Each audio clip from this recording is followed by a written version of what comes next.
We all at various times have various degrees of kind of imposter syndrome. But if you're continuously doing things that you haven't done before, then that must be quite acute because you haven't done it. You're figuring it out. You are in that sense that, kind of quote unquote imposter in that scenario. Yeah. Did you find that? Did you feel that? And if you did, how did you deal with it? Definitely. So I think it's just human, and everybody feels that self-doubt at different periods. Certainly felt that. I think the things that I did to manage that were I had people that I could talk to that were in the workplace with me that could kind of see what I could see and could provide someone just to talk to kind of share my fears, allay my fears.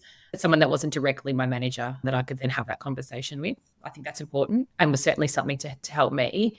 And then I think talking to others. So in the property development organisation, there were other leaders that would be open about that thing, that the self-doubt and the imposter syndrome is a real thing, and it doesn't matter how senior you are in the organisation. It's real for all of us, even at the CEO level.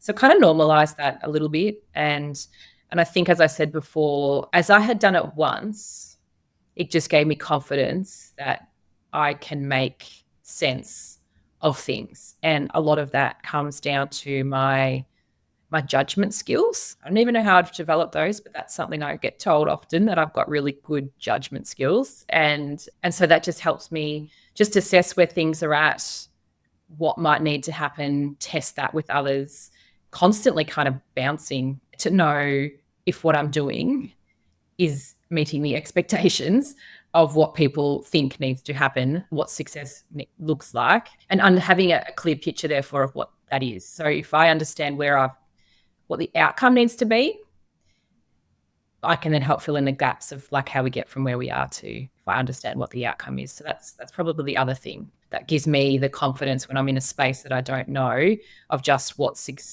on the horizon, like kind of what's the North Star that I'm aiming towards. And if that wasn't clear for me in a role, I would need to ask a lot of questions to be able to understand what that was, so I knew what it was that I was aiming towards.